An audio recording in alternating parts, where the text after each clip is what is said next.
और नए जीवन का स्वागत होना चाहिए, नए जीवन का अभिनंदन होना चाहिए। और वही अभिनंदन आप हम लोग कर रहे हैं इस भगवदी वार्ता के द्वारा। भला इससे इससे इससे अच्छा और क्या हो सकेगा?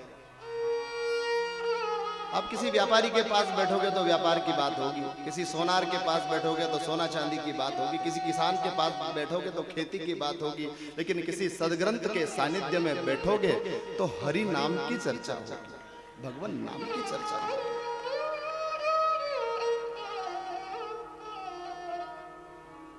व्यर्थ का सुनना मैं बहुत सावधानी के साथ बोल रहा हूं, जहां तक हो व्यर्थ का सुनना बंद करना, क्योंकि विकारों के प्रवेश का सबसे पहला माध्यम है श्रवण, कान।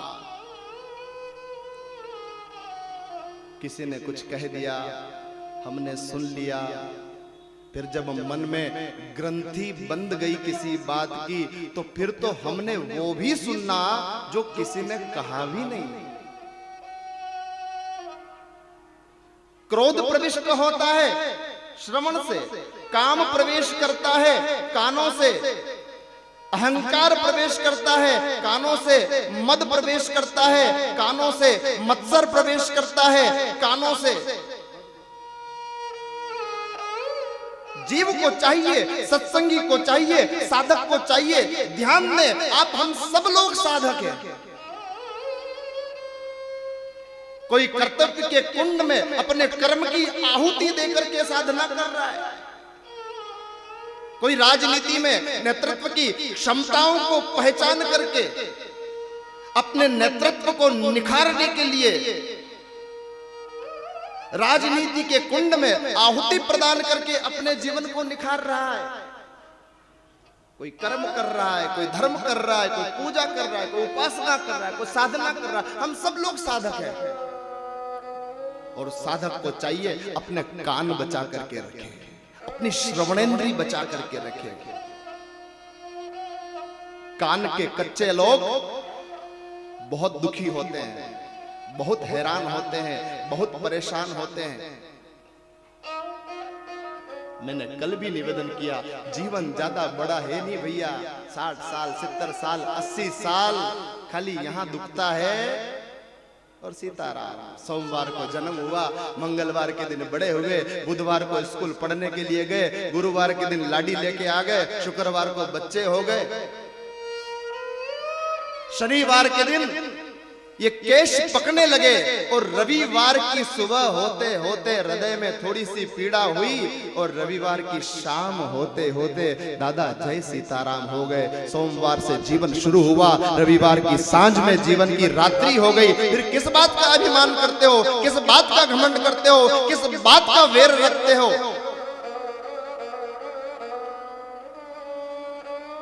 क्षमताओं से अधिक रिश्ते बनाओ मत, लेकिन जो बने हुए हैं उनको निभाना सीखो।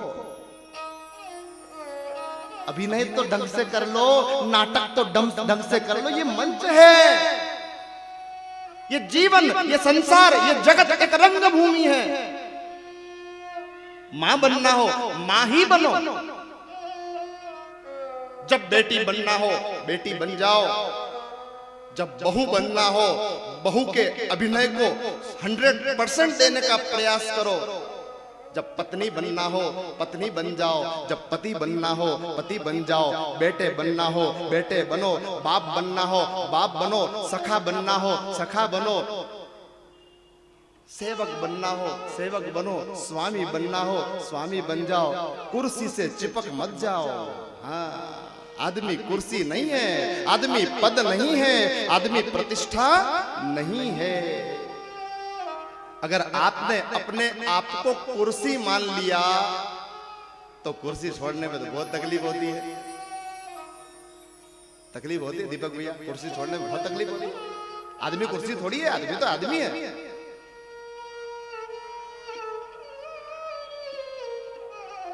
और भगवान से बड़ा कौन होगा, ठाकुर जी से बड़ा कौन होगा? ये मैं शुरू दिन से कह रहा हूं, ये हमारी लाइफ के अलाइनमेंट जो बिगड़ चुके हैं, उस अलाइनमेंट को व्यवस्थित करने का शिविर है 7 दिन का। आज 4th डे है, चौथा गया, 3 दिन बाकी है। अलाइनमेंट करवा लो लाइफ का भैया, ज्यादा अंतर होता नहीं है, दिखता भी नहीं है, थोड़ा आगे थोड़ा पीछे होता है, बस इतना ही है। और इतने ही हमारे विचार है। भाई भाई के विचार नहीं मिलते, सास बहू के विचार नहीं मिलते, पिता पुत्र के विचार नहीं मिलते, परिवार रिश्तेदारों के विचार नहीं मिलते। प्रेम से रहो, भगवान का भजन करो और ठाकुर चार भुजानाथ से प्रार्थना करो कि हे चार भुजानाथ, जितना भी जीवन दिया है उतना जीवन आनंद से बीते और मेरे द्वारा किसी के हृदय को कष्ट न पहुंचे।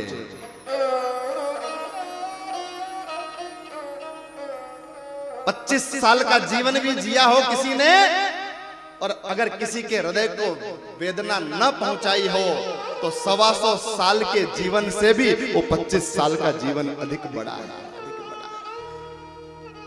कान से भद्रं कर्णे भीष्णुयाम देवाः, शुद्ध सुनो, अच्छे विचारों को श्रवण करो और सत्संग मन बदलेगा, ये पक्की बात है। हाँ, आप किस भाव से आके सुन रहे हो ये महत्व का है, उसमें ये ध्यान रखना। समय निकल जाता है, समय बीत जाता है, लोगों को समय नहीं है, बोले महाराज समय नहीं होता। अरे भैया, मरने का समय नहीं होता। पूछेगी मौत तुमसे कि भैया कितना और जियोगे?